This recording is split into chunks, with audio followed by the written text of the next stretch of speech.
ट्रोफोप्लास्ट के अंतर्गत हम लोग पढ़ने जा रहे हैं माइटोकॉन्ड्रिया को। ट्रोफोप्लास्ट के अंतर्गत हम लोग पढ़ने जा रहे हैं माइटोकॉन्ड्रिया को। ठीक है, ट्रोफोप्लास्ट में इंक्लूड किया गया सिर्फ और सिर्फ सेल ऑर्गेनेल्स को, सिर्फ और सिर्फ सेल ऑर्गेनेल्स को। जो हमारा साइटोप्लाज्म था दो पार्टों में बटा था, मायोप्लाज्म और ट्रोफोप्लाज्म। तो अब मायोप्लाज्म की बात हो चुकी है, हम बात करेंगे ट्रोफोप्लाज्म की बात। ठीक है, ट्रोफोप्लाज्म पहला जो ऑर्गेनेल है हमारा वो है हमारा माइटोकॉन्ड्रिया। सबसे पहले सूक्ष्मदर्शी से देखने पे तंतु धागे जैसी संरचना दिखाई देती है, जिसे हम लोग कणिका, सूत्र कणिका या माइटोकॉन्ड्रिया कहते थे।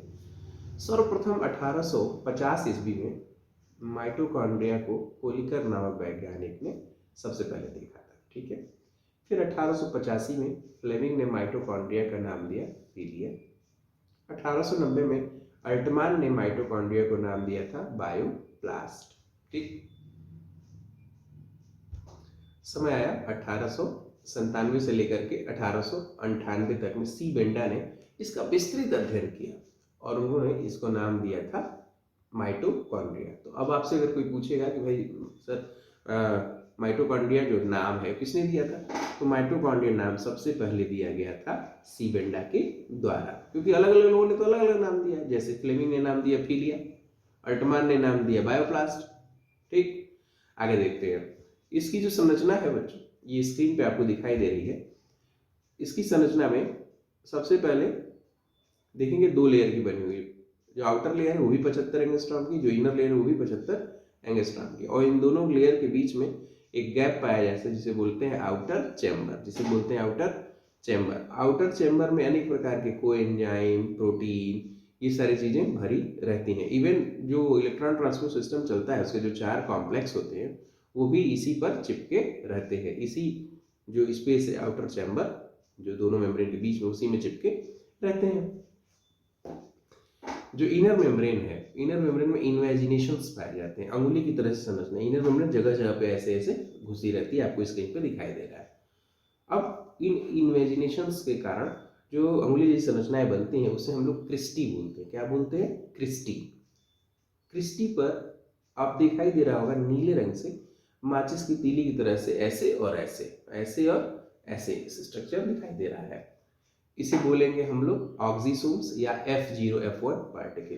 तो जिसमें ये डंडी जैसी संरचना है उसे बोलेंगे F0, जो ये गोल जैसी संरचना है उसे F1 बोलेंगे। इसका काम है, ऑक्सीसोम्स का काम है एटीपी का संश्लेषण करना। अब थोड़ा अंदर बढ़ते हैं।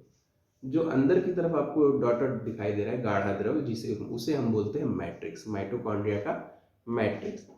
ये गाढ़ा द्रव होता है जिसमें क्या होगा, सभी एंजाइम, डीएनए, जो इसका सर्कुलर ऑर्गेनेल, माइटोकॉन्ड्रिया का जो ऑर्गेनेल, माइटोकॉन्ड्रिया का जो डीएनए होता है वो सर्कुलर होता है। इसके साथ साथ इसी मैट्रिक्स में 70s प्रकार का राइबोसोम भी पाया जाएगा। इसी मैट्रिक्स के अंतर्गत पाया जाता है अपना tRNA, mRNA और rRNA। यहाँ देखिए स्क्रीन पे आपको दिखाई दे रहा होगा tRNA। फिर प्रोटीन निर्माण के एंजाइम भी इसी में पाए जाएंगे। तो जब आप ये पूछ सकता है कोई भी आपसे कि बच्चों जब इसके पास अपना tRNA है, इसका mRNA है, इसका rRNA है, इसके पास अपना डीएनए भी है, सब कुछ है, इसका अपना डीएनए पॉलीमरेज एंजाइम भी है, तो फिर ये सेल के अंदर क्या कर रहा है? तो बाहर भी रह सकता था। बिल्कुल बिल्कुल यह बात सही थी। सबसे पहले जब इवोल्यूशन हो रहा था तो सबसे पहले माइटोकॉन्ड्रिया एक अलग सेल थी, वो अपने बाहर रहती थी और अपना सारा काम करती थी, खुद ही कर लेती थी। सपोज करिए ऐसा ही है बिल्कुल जैसे कि हम लोग की शादी हो जाती है। शादी से पहले बच्चा घर का सारा अपना घर के झाड़ू, पोछा, बर्तन, कपड़ा सारा काम करता है। शादी हो गई, वाइफ आ गई, ये घर में रहने लगे लोग, तो ये काम वाइफ ने करना शुरू किया। अब ये जो लड़का है ये डिपेंडेंट हो गया अपनी वाइफ पर। इसी तरह से कोशिका भी थी, माइटोकॉन्ड्रिया भी था। पहले जब बाहर रहता था अपना सारा काम कर लेता था, लेकिन जब इसकी शादी हो गई कोशिका के साथ तो अभी कुछ चीज़ों के लिए डिपेंडेंट हो गया। कुछ चीज़ें अभी भी बना लेता है लेकिन कुछ चीज़ों के लिए अभी डिपेंडेंट हो गया है।